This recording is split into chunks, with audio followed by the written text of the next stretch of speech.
오늘 우리에게 주시는 하나님의 귀한 말씀 요한복음서 7장 6절에서 10절입니다. 요한복음서 7장 6절에서 10절. 제가 가진 신약의 성경 156페이지입니다. 신약 성경 156페이지 요한복음서 7장 6절에서 10절까지의 말씀입니다. 함께 다 같이 봉독해 올려드립니다. 함께 봉독합니다. 예수께서 이르시되 내 때는 아직 이르지 아니하였거니와 너희 때는 늘 준비되어 있느니라. 세상이 너희를 미워하지 아니하되 나를 미워하나니 이는 내가 세상의 일들을 악하다고 증언함이라. 너희는 명절에 올라가라. 내 때가 아직 차지 못하였으니 나는 이 명절에 아직 올라가지 아니하노라. 이 말씀을 하시고 갈릴리에 머물러 계시니라. 그 형제들이 명절에 올라간 후에 자기도 올라가시되 나타내지 않고 은밀히 가시니라. 아멘. 할렐루야. 아멘. 할렐루야. 아멘. 오늘도 하나님의 예비하신 귀한 은혜가 있는 줄 믿습니다. 귀한 시간 하나님의 은혜로 새롭게 되시고 하나님의 귀한 말씀 가운데 힘을 얻고 변화받는 귀한 시간 되시길 간절히 축원합니다. 다 같이 믿음으로 선포하겠습니다. 다 잘 되고 있습니다. 하나님이 하십니다. 시작. 다 잘 되고 있습니다. 하나님이 하십니다. 아멘. 다시 한번 믿음으로 선포합니다. 다 잘 되고 있습니다. 주님이 하십니다. 시작. 다 잘 되고 있습니다. 주님이 하십니다. 아멘. 오늘도 우리에게 풍성한 은혜와 사랑으로 역사해 주실 주님을 기대합니다. 오늘은 귀한 시간 귀한 말씀을 통하여서 아무도 모르게 올라가셨다. 아무도 모르게 올라가셨다라는 제목으로 하나님의 귀한 말씀을 함께 나누고자 합니다. 제가 어린 시절 매번 졸업식이 되면 늘 부러웠던 한 가지가 있습니다. 그것이 무엇인가 하냐면 바로 학생들 중에 대표로 단상에 올라서 상을 받는 모습을 보면서 저도 그 자리에서 상을 받고 싶다 하는 부러움이 늘 있었는데요. 저는 어린 시절에 좀 특이한 성격을 가진 아이였습니다. 그래서 저와 형제인 이제 김우열 형제가 늘 말하기를 많은 사람을 만나봐도 김두열이처럼 성격 이상한 애는 못 봤다. 이렇게 늘 말했었는데 제가 그래서 참 특이해서 그랬는지 저희 부모님께 늘 말씀을 드려가지고 초등학교 졸업식 이후에는 저희 부모님이 제 졸업식에 오신 적이 단 한 번도 없습니다. 마지막으로 부모님과 함께한 졸업식이 초등학교 졸업식장이었는데 그 자리에서 저희 아버님께서 농담으로 너는 언제 저 단상에 올라가서 상 받을래? 이 말씀을 하셨는데 그걸 마음에 좀 담아두고 있었나 봐요. 그래서 단상에 올라 상을 받는 날이 되면 졸업식장에 부모님을 모셔야 되겠다. 이런 생각을 가지고 중학생 때도 고등학교 때도 졸업식 때 부모님을 모시지 않았습니다. 이 말을 거꾸로 하면 단상에서 상 받는 일이 없었다. 네, 이렇게 말씀을 드릴 수가 있겠네요. 그러던 대학 시절에요. 총학생회장을 역임하게 되었고 드디어 졸업식에 대표로 상 받는 일이 생겼습니다. 이름하여 공로상. 그래서 총학생회장을 1년 역임하면 학교가 그냥 의례적으로 수고했다고 해서 졸업식장에서 학생들을 대표로 공로상을 주는 일이 있었습니다.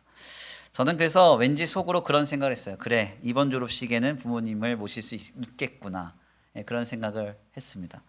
하지만 졸업식을 앞두고 한 가지 소식이 들려졌어요. 제가 총학생회장을 하면서 학교와 많이 다투고 투쟁했던 적이 좀 많았는데 이로 인해서 이사회의 반대로 25년 만에 최초로 공로상을 못 받는 총학생회장이 나타나게 된 것입니다. 그래서 지금까지도 유일무이하게 학교 역사상 공로상을 못 받았던 총학생회장이 접니다. 결국 그날 그 졸업식에도 저는 부모님을 모시지 않았습니다. 부모님더러 바쁘니까 오실 필요가 없다. 다 큰 성인한테 뭐 졸업식이 중요하냐. 그래서 오시지 말라고 했어요. 그래도 그날 함께 해줬던 동기와 선후배들이 있어서 위로받고 감사했었던 추억이 좀 있습니다. 어떠한 축제의 자리 그리고 기쁨의 자리 그리고 그러한 어떤 즐거움의 자리에서 주인공이 된다는 것은 너무나 기쁘고 또한 자랑스러운 일일 것입니다. 그래서 인간이라면 누구나 그러한 자리를 마다하지 않고 취하려고 하고 누리려고 하는 것이 일반적이죠. 앞으로 만약에 저에게 다시금 그러한 자리가 허락된다면 당연하게도 여기저기 다 알리고, 특별히 담임 목회를 하고 있으니까 광고하는 듯 안 하는 듯 해서 성도들 다 데려다가 이렇게 축하받고 기쁨을 누리려고 할 것 같아요. 물론 그런 날이 언제 올지는 잘 모르겠습니다. 아무튼 이러한 방향에서 오늘 본문 말씀을 깊이 좀 숙고하다 보면은 참으로 의아한 생각이 많이 듭니다. 오늘 본문은 형제들마저 예수님께 갈릴리 지역을 떠나라고 요청했던 그 사건 뒤의 내용을 우리에게 전합니다. 예수님께서는 유대인의 가장 큰 명절인 초막절 절기에 예루살렘으로 가라 하는 형제들의 요청에 나는 가지 않겠다라고 답하시는데요. 오늘 본문 말씀 8절입니다. 우리 함께 다 같이 봉독해 올려드리겠습니다. 오늘 본문 말씀 8절입니다. 함께 봉독합니다. 시작. 너희는 명절에 올라가라. 내 때가 아직 차지 못하였으니 나는 이 명절에 아직 올라가지 아니하노라. 아멘.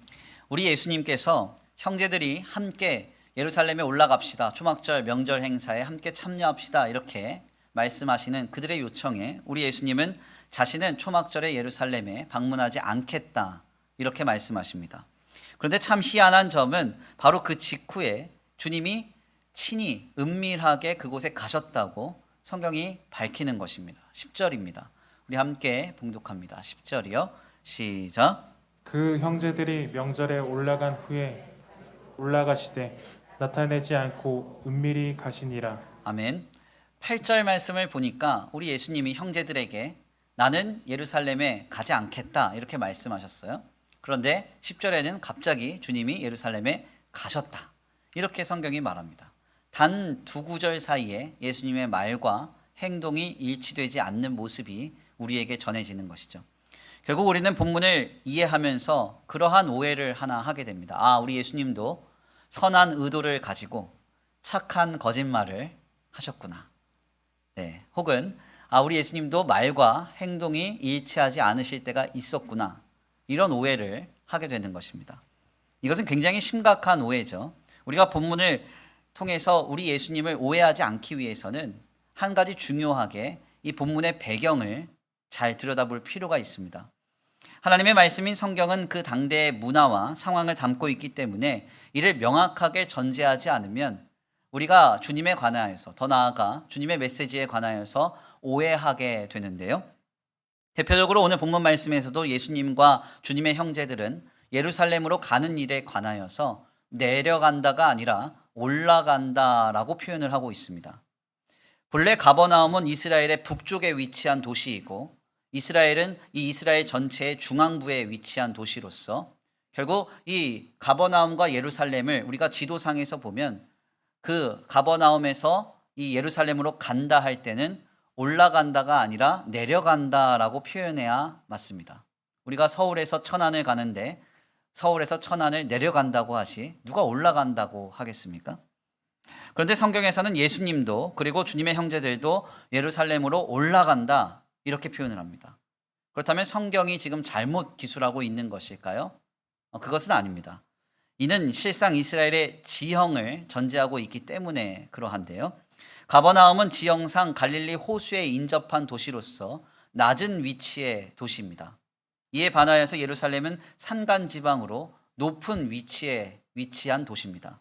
그래서 때문에 이 지도상으로 보면 북쪽에서 남쪽으로 내려오는 것처럼 보이지만 당대의 사람들은 낮은 도시에서 높은 도시로 올라간다라고 표현을 했던 것이죠.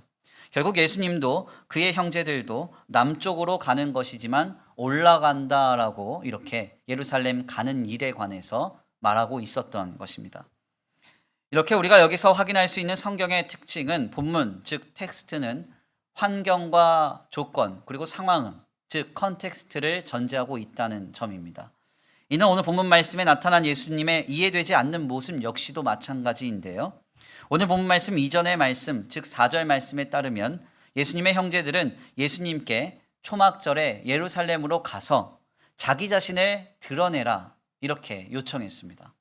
그런데 예수님은 자신의 때가 아니라고 해서 예루살렘에 가지 않겠다라고 형제들에게 말했습니다. 그리고는 그 이후에 조용히 예루살렘에 가십니다. 이것은 과연 어떤 의미를 담고 있습니까? 우리가 본문을 잘 이해하기 위해서는 2절 말씀에서 언급하는 당시의 시간적인 상황, 즉 초막절이라고 하는 명절의 의미를 우리가 숙고할 필요가 있습니다. 2절 말씀인데요. 우리 함께 봉독합니다. 시작. 유대인의 명절인 초막절이 가까운지라. 아멘. 그러니까 오늘 본문 말씀 내용을 담고 있는 이 시기가 언제인가 하냐면 지금 초막절을 눈앞에 둔 상황. 초막절이라고 하는 유대교 절기 중에서 3대 절기 중 가장 큰 절기, 유월절과 더불어서 가장 귀하게 여기는 그 절기를 앞에 둔 상황이라는 것입니다. 우리가 올해 세일의 특별 새벽 기도회를 21일간 지내면서요.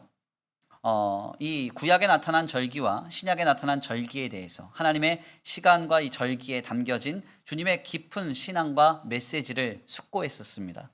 그래서 그때도 아마 기억하실 거예요. 이 초막절의 의미에 대해서 우리가 한번 생각해 보았죠.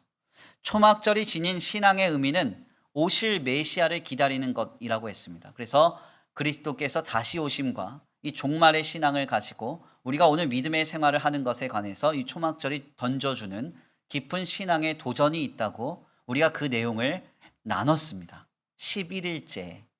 네, 그런데 표정들을 보니까 처음 들어보시는 말처럼 감사해요. 다시 알려드리면 될 것 같아요.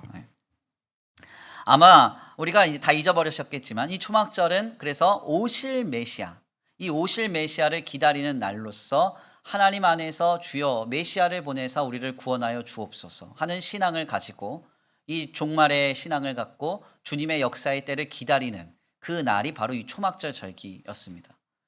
실상 예수님 당시의 초막절 역시도 갖는 의미가 이와 같았는데요. 특별히 예수님 당시에 이 로마의 속국이 된 이 상황 속에서 나라와 민족이 멸망된 이 상황 속에서 이 초막절이 되면 사람들은 매우 열광스럽게 오실 메시아의 도래를 기다리면서 이 축제의 명절을 지냈습니다. 제가 여러 번 강단을 통해서 나눈 바와 같이 예수님 당시의 성전은요, 이방인의 뜰에서부터 여인의 뜰, 그리고 이스라엘의 뜰, 그리고 제사장의 뜰로 구성이 되어 있어서 각각의 섹터는 자신의 신분과 본질에 따라서 들어갈 수 있는 출입에 제한이 있었다라고 말씀을 드렸습니다. 그래서 이방인들은 이방인의 뜰까지만 들어갈 수 있고 여인들은 여인의 뜰까지만 들어갈 수 있고 그리고 더 나아가서 남자 유대인들은 이 이스라엘의 뜰, 성인 남자 유대인들은 이스라엘의 뜰까지 들어갈 수 있고요. 제사장들만 제사장의 뜰까지 들어가서 하나님의 제사를 감당하고 성소와 지성소를 경험하게 되는 것이죠. 그런데 놀랍게도 초막절이 되면요, 이 제사장의 뜰이 개방이 됩니다. 그래서 어린아이와 여자들까지도 이 제사장의 뜰, 그러니까 성전에서 가장 깊숙한 곳의 뜰까지 밟을 수 있는 그 특권이 주어지는데요. 이곳에서 그래서 소위 초막절 축제가 열리는 거예요. 사람들은 1년에 한 번 되면 이 초막절이 되면 제사장의 뜰까지 깊이 들어와서 실로암에서 떠온 물을 가져다가 번제단에 붓는 관제 의식을 감당하기도 하고 또 어떤 제사장들은 은나팔을 불고 큰 소리로 오실 메시아를 향하여 찬양을 합니다. 그리고 함께 모인 사람들은 버드나무 가지를 막 흔들면서 여호와여 구하옵나니 구원을 베풀어 달라고 하늘을 향해서 막 기도를 해요. 부르짖어서. 그래서 여기서 이 여호와를 구하옵나니라고 하는 이 말을 히브리 말로 바꾸면 호시아나라고 하는 말인데 우리가 흔히 찬양이나 많이 고백하는 말로서 호산나 하는 말이 바로 여기에서 기인된 것입니다. 아무튼 이렇게 초막절이 되면 전국 각지에서 몰려온 사람들로 인해서 예루살렘 성전과 제사장의 뜰은 인산인해를 이루고 찬양 소리와 나팔 소리, 호산나 하는 기도 소리와 식물을 흔드는 인파로 인해서 이 축제의 자리, 명절의 자리는 매우 기쁨으로 고조가 됩니다. 말 그대로 기쁨과 즐거움, 기대와 환호가 가득한 현장이 바로 이 초막절 명절의 이 성전의 자리였다는 것이죠.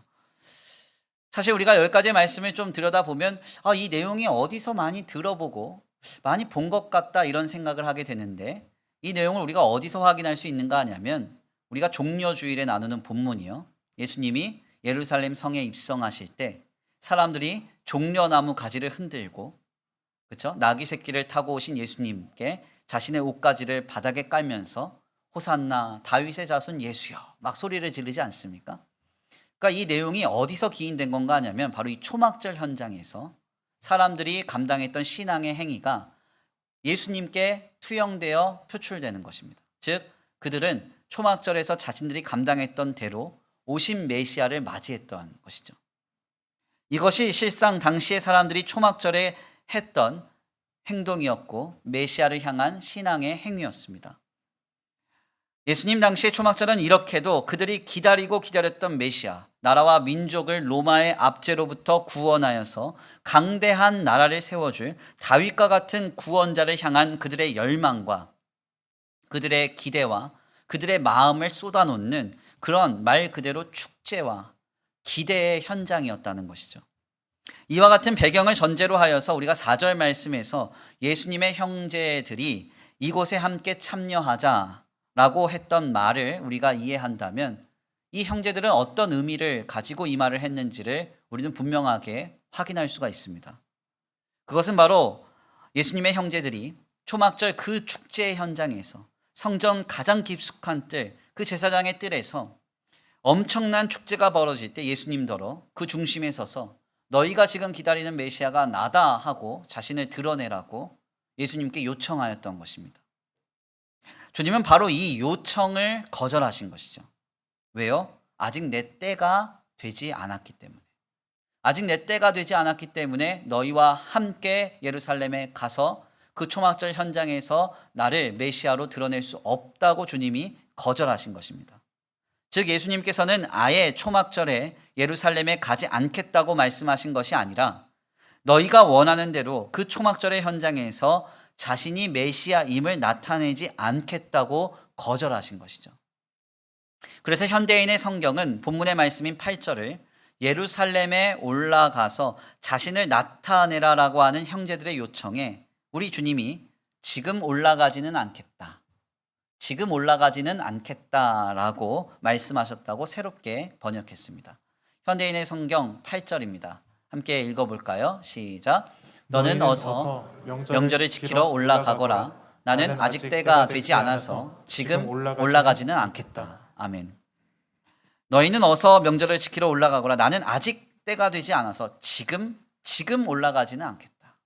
주님이 형제들에게 말씀하시고 형제들에게 지금 너희들의 요청을 들어줄 수 없다고 거절하신 것입니다. 이렇게 배경을 알면 우리는 하나님의 말씀을 오해하지 않게 되고 주님을 오해하지 않게 됩니다. 예수님께서 거짓말하신 것이 아니라 다만 형제들의 요청을 단호하게 거절하셨다는 사실을 말씀을 통하여 깨닫게 되는 것이죠. 그런데 여기서 한 가지 그러면 중요한 의문이 생깁니다. 그렇다면 왜 주님은 추후에 초막절 명절에 참여하셨던 것일까요? 그것도 더 나아가 왜 은밀하게 예루살렘에 방문하신 것입니까? 본문 말씀을 다시 한번 읽겠습니다. 10절입니다. 제가 봉독합니다. 그 형제들이 명절에 올라간 후에 자기도 올라가시되 나타내지 않고 은밀히 가시니라. 나타내지 않고 은밀히 가시니라. 주님이 형제들이 이미 떠난 뒤에 그 뒤에 자신도 가셨는데 예루살렘에 가실 때 아무에게도 알리지 않고 은밀히 가셨다. 그래서 표준 세번역 성경은 이 본문에 대해서 아무도 모르게 가셨다. 이렇게 전하고 있습니다. 왜 대체 주님은 사람들이 아무도 모르게 이 명절 행사에 참여하셨던 것일까요? 왜 이곳에 찾아가신 것입니까? 우리는 바로 여기에서 매우 중요한 신앙의 인사이트 하나를 발견하게 됩니다. 여기에는 주님의 마음이 담겨져 있고 이 사건에는 주님의 구원의 속성, 구원의 역사의 속성이 우리에게 전하여지는 것이죠. 먼저 우리는 예수님 당시 초막절의 의미가 자신을 구원할 메시아를 기다리는 축제의 절기였다고 했습니다. 그곳에서 사람들은 호산나 호산나를 외치며 물을 길러가면서 할 수 있는 모든 몸부림을 다 쳐가면서 나뭇가지를 마구 흔들어가면서 우리를 구원해달라고 제발 구원자를 보내달라고 그렇게 요청하며 간구하며 부르짖었다고 했습니다. 그래서 주님은 구원자이셨기 때문에 그곳에 가셨어요. 그러나 그곳에 가신 이유가 자신을 나타내러 가신 것이 아니라 은밀히 아무도 모르게 그곳에 가셨다는 겁니다. 여기에는 어떤 의미가 함의되어 있을까요? 두 가지로 그 내용은 정리됩니다. 먼저 첫 번째는요. 하나님은 자신의 구원을 기다리는 자들에게 은밀히 찾아오사 역사하시는 주님이시라는 사실을 본문을 통해서 전하고 계시는 것입니다. 그리고 두 번째는 그 구원은 하나님 자신을 위한 구원이 아니라 우리를, 즉 나를 위한 구원임을 주님이 말씀하고 계신다는 거예요. 첫 번째로 우리는 본문을 통해서 하나님의 구원을 기다리는 자에게 하나님은 은밀히 찾아오심을 확인하게 됩니다. 사람들은 1년에 한 번 제사장 뜰을 밟는 이 초막절에 물을 번제단에 부으며 은나팔을 불고 찬양하며 나뭇가지를 막 흔들면서 호산나를 외치며 구원을 베풀어 줄 메시아를 찾고 있습니다. 아마도 이들은 이곳에서 하늘문이 열리고 압도적인 위용과 영광으로 우리에게 찾아와서 우리를 당장 건져줄 메시아를 기다리고 소망했을 것입니다. 그러나 주님은 이곳에 은밀하게 찾아오셨고 아무도 모르게 찾아오셨어요. 바로 이것이 하나님의 구원의 역사를 예표하고 상징한다는 것이죠. 우리는 늘 우리가 기대하는 바대로 세상을 압도하고 물질을 초월하는 황홀경과 초이상적인 기적, 이런 것들을 통해서 하나님이 나를 구원해 주시기를 기대합니다. 그러나 하나님은 항상 우리에게 어떻게 역사하세요? 은밀하게 찾아오셔서 아무도 모르게 우리를 붙드시고 우리에게 역사해 주신다는 것입니다. 엘리야가 하나님의 소리를 듣고 주님을 만나 다시금 사명으로 일어서는 장면을 우리는 기억할 필요가 있겠습니다. 엘리야가 갈멜산 전투 이후에 완전히 번아웃돼서 쓰러졌습니다. 하나님께서 그를 먹이시고 입히셔서 다시금 새 힘을 주셨는데 그에게 다시금 일어나서 선지자로서 살아갈 소명을 주시는 장면이 우리에게 전해집니다. 어떻게 그가 다시 하나님을 만납니까? 어떻게 하나님을 만나서 다시금 그가 일어섭니까? 열왕기상 19장 11절에서 12절 내용이에요. 우리 함께 다 같이 읽어볼까요? 열왕기상 19장 11절에서 12절입니다. 함께 봉독합니다. 시작. 여호와께서 이르시되 너는 나가서 여호와 앞에서 산에 서라 하시더니 여호와께서 지나가시는데 여호와 앞에 크고 강한 바람이 산을 가르고 바위를 부수나 바람 가운데에 여호와께서 계시지 아니하며 바람 후에 지진이 있으나 지진 가운데에도 여호와께서 계시지 아니하며 또 지진 후에 불이 있으나 불 가운데에도 여호와께서 계시지 아니하더니 불 후에 세미한 소리가 있는지라. 아멘. 엘리야가 다시금 하나님을 만나서 소명으로 일어서고 선지자로서 다시금 삶의 방향으로 바르게 설정되어 나아가는 그 현장은 바람을 부수는 바람 가운데서가 아니었습니다. 하나님께서 바람을 부수는 그 바위를 부수는 바람 가운데서 주님이 능력을 보이시고 하나님의 역사와 하나님의 임재가 나타나서 엘리야가 거기서 크게 감동받아서 일어났다고 하면 그거 우리의 기대와 같잖아요. 그런데 성경은 그렇게 말하지 않아요. 바위를 부수는 바람 가운데서는 여호와를 만나지 못했대요. 땅을 뒤흔드는 지진 가운데서도 여호와를 만나지 못했답니다. 모든 것을 태우는 불 가운데서도 주님을 만나지 못했습니다. 어디에서 만났습니까? 세미한 소리 가운데. 세미한 소리 가운데 주님을 만났다는 거예요. 여기서 세미하다라고 하는 히브리 말 다크라는 이 말은요, 으스러지다 이런 뜻입니다. 으스러지다. 그래서 이를 사람에게 쓰면은 난장이라는 속된 말이 되는 거예요. 저같이 이제 키가 작은 사람은 다크 이렇게 얘기하면 이제 죄송합니다. 아무튼 난장. 그러니까 볼품없고 아주 작은 으스러진 것과 같은 그 세미한 소리. 그 소리 가운데 이 엘리야가 주님을 만나고 거기서 힘을 얻고 삶의 방향을 찾고 선지자로서 다시 한번 일어섰다는 것입니다. 이 볼품없는 소리 속에서 아주 작은 미세한 소리 속에서 엘리야는 겸손히 자기 얼굴을 가립니다. 그리고 고개를 숙이고 귀를 기울였어요. 바로 여기서 그는 일어섰던 것입니다. 이것이 바로 하나님의 구원의 역사입니다. 우리는 이 역사를 기억해야 돼요. 아멘입니까? 하나님의 구원의 역사는 이와 같이 우리에게 찾아옵니다. 우리는 때때로 너무나 조급합니다. 다급해요. 그래서 하나님의 구원이 우리에게 확인되고 나타나지 않으면 마음이 조급해서 할 수 있는 것 다 해보려고 합니다. 마구잡이로 할 수 있는 것 다 하려고 해요. 어떤 이는 실로암에서 물을 떠다가 번제단에 붓는 그 관제의식을 헌신합니다. 이게 쉬운 일이 아니거든요. 지금도 성지순례를 가보시면 예루살렘 성전에서 실로암 연못까지 차를 타고 가면 10분 걸립니다. 물을 길어다가 그 차 타면 10분 거리를 걸어서 성전 가장 깊숙한 곳까지 와서 번제단에 물을 붓는 헌신. 대단한 헌신이죠. 어려운 헌신입니다. 이거 감당해요. 왜요? 하나님, 나 좀 구원해 달라고. 나 좀 살려달라고. 지금 내 문제 속에서 나를 건져달라고. 우리는 그 일에 관하여서는 무엇이든지 할 자세를 가지고 있습니다. 또 어떤 이는 나팔을 불며 큰 소리로 찬양을 하기도 하고, 어떤 이는 팔이 떨어져라 나뭇가지를 흔들고 목이 쉬어라 하늘을 향해서 호산나 외치며 기도할지도 모릅니다. 그러면서 늘 속으로 생각하죠. 주님, 나를 언제 구원해 주십니까? 이 어려움이 대체 언제 끝납니까? 언제 내게 메시아를 보내주실 것입니까? 계속해서 주님의 구원을 바라고 조급해하며 답답해할 때가 많습니다. 그러나 그럴 때마다 우리 하나님께서 우리에게 전하시는 메시지가 무엇입니까? 시편 27편 5절입니다. 여호와께서 환난 날에 나를 그의 초막 속에 비밀히 지키시고 그의 장막 은밀한 곳에 나를 숨기시며 높은 바위 위에 두시리로다. 아멘입니까?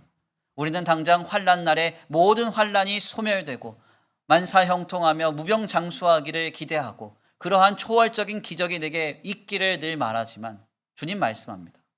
나는 너를 비밀히 지키고 내게 은밀한 장막 속에 역사하리라. 아멘입니까? 그러므로 성도는 눈에 보이지 않아도 귀에 들리지 않아도 손에 잡히지 않아도 오늘 우리를 구원하시기 위해 아무도 모르게 은밀하게 찾아오시는 주님을 신뢰해야 합니다.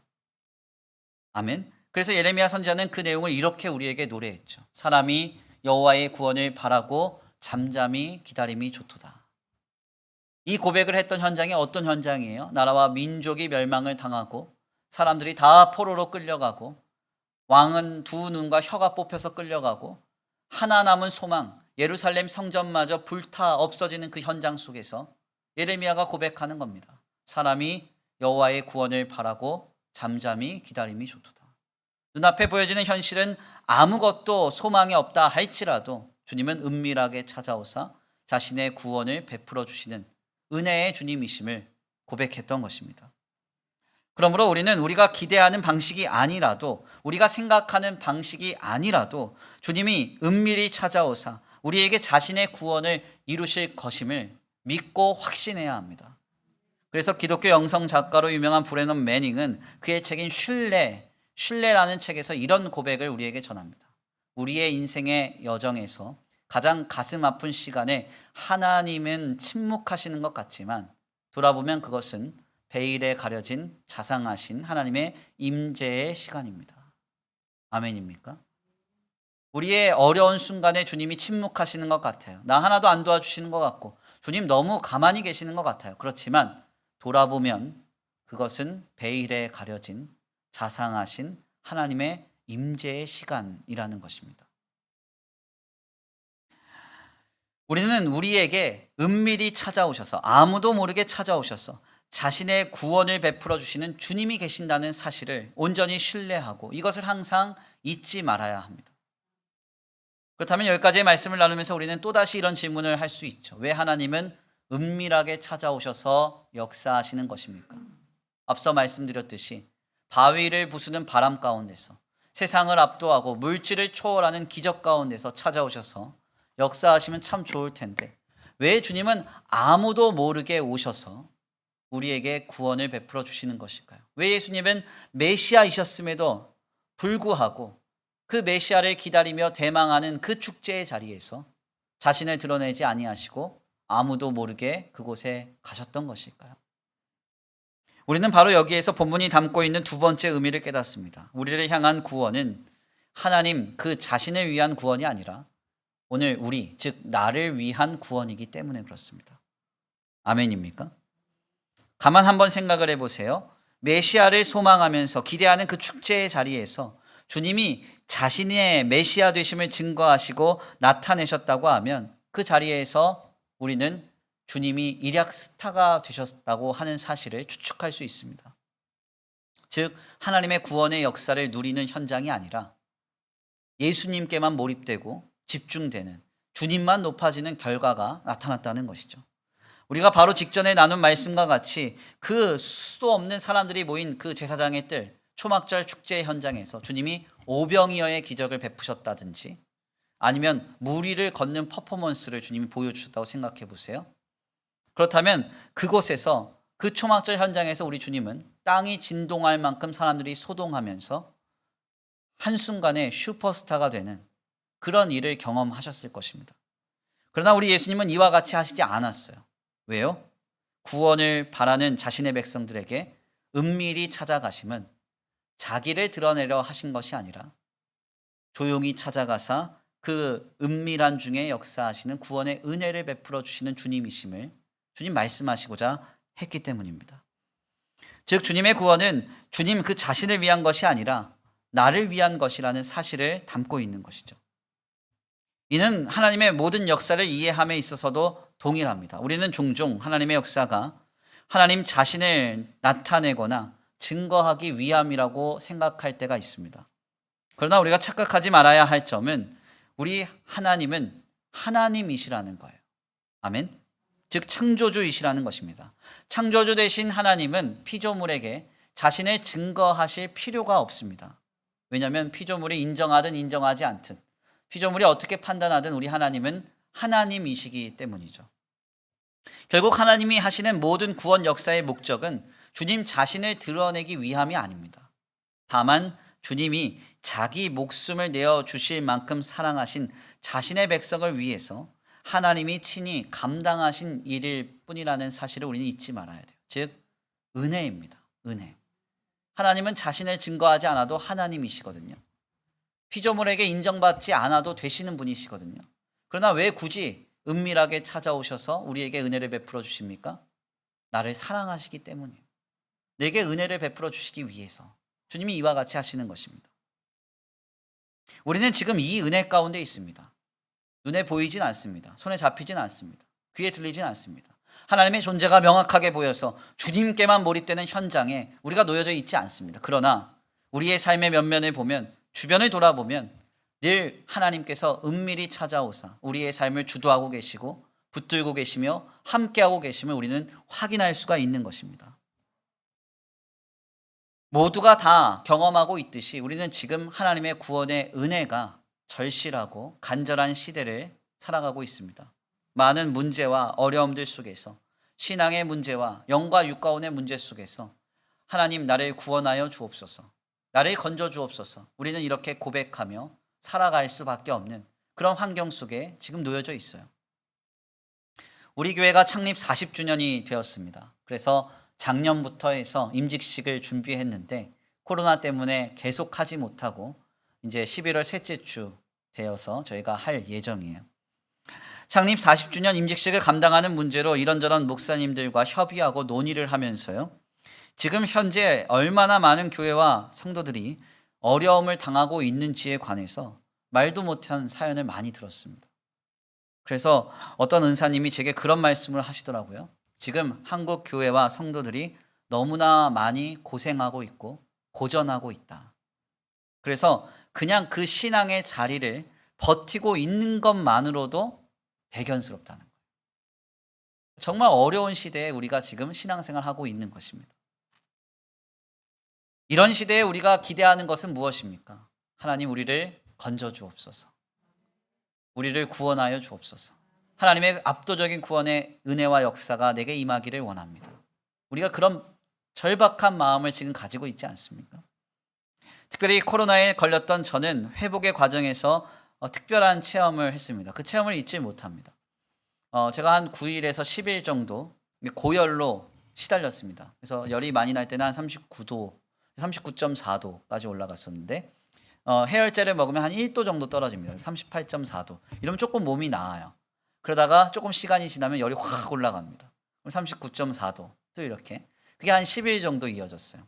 우리 성도님들이 너무 사랑이 많으셔서 저에게 전화나 문자로 목사님 힘내시라고, 그래서 이렇게 여러 가지로 많이 위로해 주시고 권면해 주셨는데 사실 어떻게 답했는지 잘 기억이 안 납니다. 그래서 지금도 회개하고 있어요. 주님 헛소리를 했다면 용서하여 주옵소서. 이러면서 지금도 그런 게 있는데, 아무튼 근데 그때 어떤 기억이 있냐면 한 10일째 됐던 날인 것 같아요. 딱 10일째 아침에 눈을 딱 떴는데 어떤 생각이 드냐면 나았다 생각이 드는 거예요. 나았다. 그러니까 모든 아픔이 다 사라지고 열이 다 떨어진 거예요. 하루아침에. 그래서 코로나라는 질병이 정말 특이하구나라는 걸 느끼면서 그때 그 경험이 아주 인상적이었습니다. 그래서 바로 그날 아침에 의사한테 전화 걸었어요. 나 나가야 된다고. 내보내달라고. 그랬더니 뭐 염증 수치가 안 떨어졌다고 한 일주일 끄는데 정말 힘들었어요. 네. 제가 그때 기억을 다시금 되짚으면서 어떤 생각을 하는가 하냐면 이 땅에 제가 경험했던 그 역사가 임하여지기를 간절히 소망합니다. 하루아침에 거짓말처럼 이 모든 질병이 사라지고 모든 혼란이 사라지고 정의와 질서가 회복되며 사랑으로 이 땅이 결실하는 역사. 하루아침에 그러한 회복과 치유의 역사가 임하기를 너무나 간절히 열망하고 있어요. 그래서 이런 때에 정말 하나님의 이 치유와 구원의 역사가 나타날 수 있다고만 하면 저는 어떤 헌신도 각오할 자세가 되어 있습니다. 초막절 제사장의 뜰에서 일어났던 일과 같이 멀리서 물 떠다가 번제단에 길어서 날라서 부으라고 하면 얼마든지 부을 거예요. 하루 종일 부으라고 해도 부을 겁니다. 하늘을 향해 나팔을 불고 찬양하라고 하면 숨이 끊어져라 불고 찬양할 것입니다. 더 나아가 호산나를 크게 외치고 나뭇가지를 흔들며 기도하라고 하시면 팔이 떨어져라 흔들면서 목이 쉬어라 호산나를 외치고 기도할 거예요. 그래서 이렇게 해서 어느 날 하루아침에 갑자기 모든 문제가 종식되고 회복될 수 있다고 하면 정말 그렇게 내가 감당하리라 하는 그런 마음을 가지고 지금도 하나님의 구원의 역사를, 그 구원의 은혜를 기다리고 소망하며 열망하고 있습니다. 그런데 이러한 간구의 욕구가 극심하게 차오를 때마다 마음이 답답해지고 조급해지며 다급할 때마다 주님이 저에게 들려주시는 귀한 메시지가 있습니다. 오늘 본문의 말씀이에요. 내가 은밀히 찾아와 역사하리라. 아멘입니까? 아무도 모르게 찾아와 이미 우리 가운데 함께하고 계심을, 이미 구원의 은혜를 베풀고 계심을 주님은 항상 말씀하고 계십니다. 참된 성도된 우리는 그러므로 이토록 공고한 나날들 속에서 아무도 모르게 찾아와 이미 역사하고 계시는 주님을 믿고 바라야 할 줄 믿습니다. 우리가 기대하는 방식대로 초월적이며 환상적으로 찾아와 구원하실 주님의 역사가 없다 하더라도 아닙니다. 지금 주님은 이미 세미한 소리 가운데 우리에게 찾아와 역사하고 계신 줄 믿습니다. 은밀한 가운데 아무도 모르는 가운데 오직 나만을 위한 구원의 은혜를 베풀고 계시는 줄 믿습니다. 임마누엘, 내가 세상 끝날까지 너와 항상 함께하리라 하신 그 주님이 이미 우리와 함께하고 계신 줄 믿습니다. 그 주님을 발견할 수 있는 거룩하고도 복된 주일 되시기를 간절히 축원합니다. 우리는 본문을 통해서 메시아를 기다리는 축제의 현장 속에서 은밀히 찾아오신 예수님을 발견합니다. 사람이라면 누구나 기쁨과 환희가 가득한 축제의 현장 속에서 주인공이 되고 싶을 것입니다. 저 역시도 그러합니다. 그러나 우리 예수님은 메시아인 자신을 기다리며 기쁨과 환희의 극치로 향하는 그 초막절 명절의 기쁨의 현장에서 결코 자신을 드러내시지 않으셨습니다. 다만 은밀히 아무도 모르게 그곳에 찾아가셨습니다. 이는 오늘 우리를 향한 구원의 은혜와 하나님의 역사의 예표와 상징입니다. 우리 하나님은 은밀히 찾아오사 오늘 나를 위하여 구원의 은혜를 베풀어 주시는 주님이신 줄 믿습니다. 지금 우리는 너무나 어려운 상황에 놓여졌습니다. 세상은 그리스도인들을 향한 박해를 그치지 않고 있고 사회적으로나 또한 경제적으로나 혹은 우리의 영과 육과 혼의 여러 가지 상황 속에서 우리는 어려움으로 낙심과 신앙의 회의를 경험하고 있습니다. 그러나 우리가 잊지 말아야 할 한 가지 중요한 사실은 지금 주님은 아무도 모르게 우리에게 찾아와 역사하고 계신다는 사실입니다. 은밀하게 나만을 위한 구원의 은혜를 베풀고 계신다는 사실입니다. 그 은혜를 붙들어야 됩니다. 그 은혜를 누려야 합니다. 그러므로 결코 실망하지 마십시오. 결코 낙심하지 마십시오. 지금 눈에 보이지 않고 귀에 들리지 않고 손에 잡히지 않지만 아무도 모르게 내게 찾아와 오직 나만을 위한 구원의 은혜가 우리의 삶 가운데 이미 충만함을 믿고 신앙할 수 있는 저와 우리 성도들 모두가 되시기를 간절히 축원합니다. 이 신앙의 주인공 되셔서 아무도 모르게 찾아와 오늘 우리의 삶에 오직 나만을 위한 구원의 은혜를 은밀히 내려주시는 주님의 그 역사와 그 은혜를 누릴 수 있는 저와 우리 성도들 모두가 되시기를 간절히 축원합니다. 우리 다 같이 귀한 말씀 붙들고 함께 기도하겠습니다. 찬양으로 결단하겠는데요. 찬양의 가사를 생각하시면서 고백하겠습니다. 그렇습니다. 은밀한 중에 내게 찾아오셔서 역사하고 계시는 주님의 은혜가 오늘 우리에게 이미 충만한 줄 믿습니다. 눈에 보이지 않고 귀에 들리지 않고 사람에게 잡히지 않으나 은밀한 중에 아무도 모르게 내게 오셔서 은혜를 충만하게 역사하고 계시는 그 주님을 우리는 믿습니다. 그 은혜가 있음을 믿습니다. 그 은혜를 붙들고 그 구원의 은혜를 붙들고 승리하는 우리의 신앙이 되게 해달라고 결단하면서 찬양으로 고백하시고 기도하겠습니다.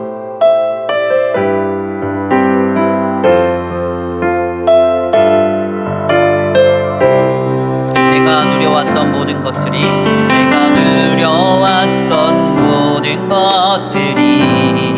내가 지나왔던 모든 순간이 내가 걸어왔던 모든 순간이 당연한 것 아니라 은혜였소. 아침 해가 뜨고 저녁에 노을 봄의 꽃향기와 가을의 열매 변하는 계절의 모든 순간이 당연한 건 아니라 은혜였소. 모든 것이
어린아이 시절과 지금 주님의 은밀한 은혜가 있는 줄 믿습니다.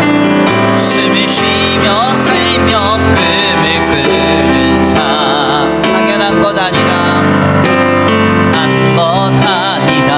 은혜였소. 내가 하나님의 자녀로 살며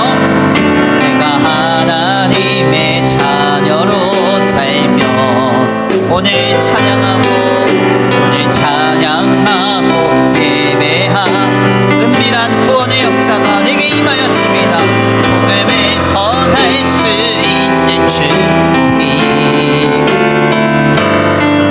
당연한 건 아니라 내가 하나님의 자녀로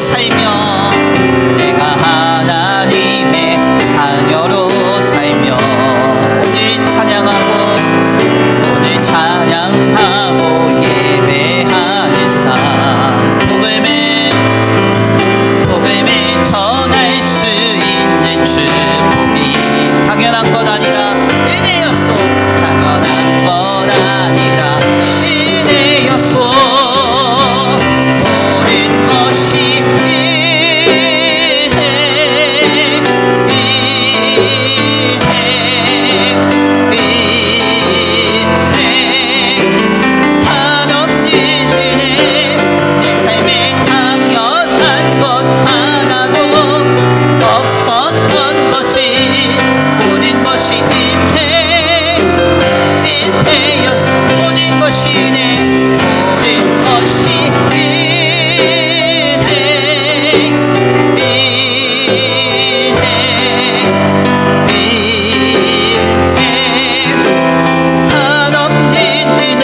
고백하기 원합니다.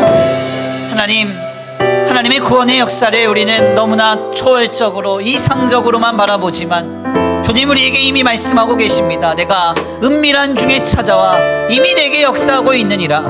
내가 아무도 모르게 내게 찾아와 오직 너만을 위한 구원의 은혜를 베풀고 있다고 주님 본문을 통하여 말씀하고 계심을 믿습니다.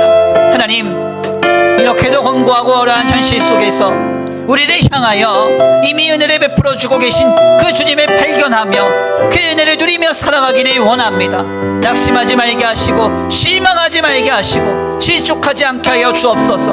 나를 위하여 이미 은혜를 베풀고 계시는 은밀한 중에 찾아와 역사하고 계시는 그 주님을 붙들고 승리할 수 있는 우리의 믿음이 되게 하여 주시옵소서. 이 시간 간구하고 소원하시면서 주여 한번 부르시고 말씀 붙들고 기도 올려드립니다. 주여 한번 부르시고 기도합니다.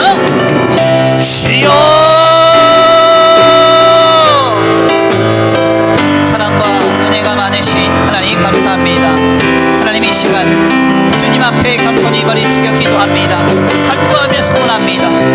하나님, 우리가 때때로 눈에 보여지는 현실 속에 마음이 무너지며 낙심하며 실망합니다. 그러나 아버지, 우리는 주님을 믿습니다. 하나님을 믿습니다. 은밀한 중에도 찾아와 역사하시는 주님, 아무도 모르게 찾아와 오직 나만을 위하여 구원의 은혜를 베풀어 주시는 주님, 자기 자신을 드러내는 데 목적이 있지 아니하고 다만 나를 사랑하는데, 나를 긍휼히 여기시는데, 나를 건져내는 데 목적이 계신 그 주님을 믿습니다. 그 주님을 믿고 바라봅니다. 오 하나님, 그 은혜를 누리게 하여 주옵소서. 그 은혜를 누리게 하여 주옵소서. 그 주님을 발견케 하여 주옵소서. 눈에 보이지 않는다 하여 실망하고 귀에 들리지 않는다 하여 낙담하며 손에 잡히지 않는다 하여 아버지 신앙의 회의로 실족하는 성도들 한 사람 없도록 주님 붙들어 주시옵시고, 우리 가운데 아무도 모르게 찾아와 은밀한 중에 은혜를 베풀어 주시는 아버지 비밀한 중에 역사하시는 그 주님, 그 주님을 만나게 하기를 원합니다. 만나기를 원합니다. 아버지, 만나는 역사 있게 하여 주옵소서. 그 주님만을 신앙하게 하여 주옵소서. 그 주님을 믿게 하여 주옵소서. 오 하나님, 주님을 믿고 바라오니 간절히 원하옵기는 겸손히 머리 숙여 기도하며 소망하는 우리 성도들에게 세미한 소리를 들려주옵소서. 세미한 소리를 들려주옵소서. 세미한 소리를 들려주옵소서.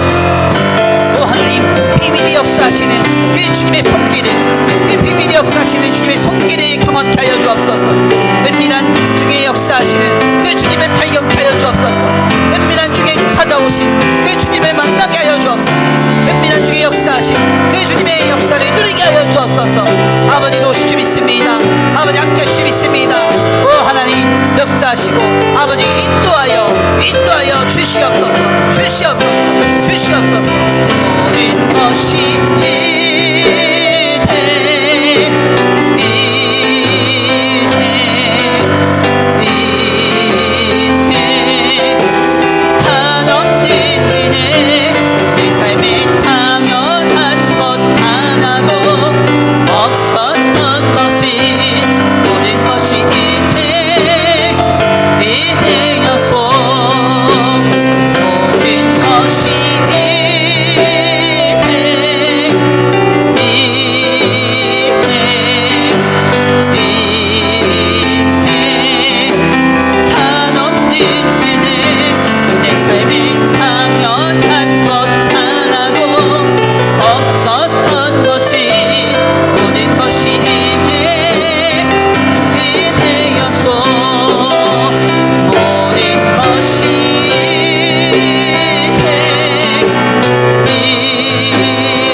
사랑과 은혜가 많으신 하나님 감사합니다. 오늘 귀한 시간, 귀한 자리로 인도하여 주셔서 주님 앞에 나와 하나님의 귀한 말씀 상고케 하시니 감사합니다.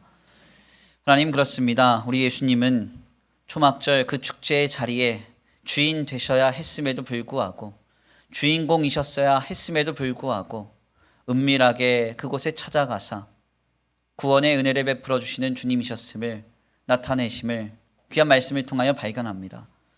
하나님, 오늘 우리를 향한 주님의 구원의 역사여도 동일합니다. 우리는 때때로 눈에 보이는 화려함과 크나큰 하나님의 이상 속에서 하나님이 역사하시기를 기대하지만 주님은 우리에게 은밀하게 찾아오사 아무도 모르게 구원의 은혜를 베풀어 주시는 주님이심을 아버지 말씀을 통하여 우리에게 말씀하십니다. 하나님, 우리의 눈에 보이지 않고 귀에 들리지 않으며 소에 잡혀지지 않는다 하여서 아버지, 우리의 믿음이 실망하거나 낙심하는 일이 없게 하여 주시옵시고 은밀한 중에 역사하시는 주님을 믿고 바람으로 그 주님께서 하시는 놀라운 일들을 누리며 그 구원의 은혜를 누리며 살아갈 수 있는 우리의 삶과 신앙이 되도록 주님 복내려 주시옵소서. 이 시간 주님 앞에 예배하고 돌아가는 발걸음 안전히 거하게 하여 주시옵시고 오 하나님, 한 주간의 삶의 형편 속에서 우리를 지키시며 보호하시며 함께하여 주시옵시되 간절히 원하옵기는 은밀한 중에 찾아와 아무도 모르게 오직 나만을 위한 구원의 은혜와 역사를 베풀어 주시는 주님을 발견하며 그 구원의 은혜를 누리는 거룩하고 복된 한 주간의 삶이 되도록 복내려 주시옵소서. 이 시간 주님 앞에 예배하고 예물 올려드리는 손길 위에 복의 복을 더하여 주시옵시고 이 예물이 쓰여지는 곳곳마다 영혼과 생명이 살아나게 하여 주시옵시되 간절히 원하옵기는 주님, 이 예물을 드린 손길 위에 복의 복을 더하여 주셔서 하늘의 신령한 복과 땅의 기름진 복으로 덧입혀 주시고 하나님으로부터 공급받아 이삭이 그랄 땅에서 흉년 가운데서도 100배의 결실을 얻었던 복과 은혜가 공급되게 하여 주시옵소서. 도우실 줄 믿고 감사함을 올려드리오며 사랑과 은혜가 많으신 우리 주 예수 그리스도의 이름으로 감사하며 기도 올려드립니다. 아멘. 이제는 우리 주 예수 그리스도의 은혜와 성부 하나님의 극진하신 사랑하심과 성령 하나님의 내주 교통하심이 오늘 귀한 말씀 가운데 깨닫고 은밀한 중에 아무도 모르게 찾아와 오직 나만을 위한 구원의 은혜와 역사를 베풀어 주시는 주님을 붙들고 살아가기로 결단하는 모든 성도들 머리 위에 이제로부터 영원토록 함께 있을지어다. 아멘.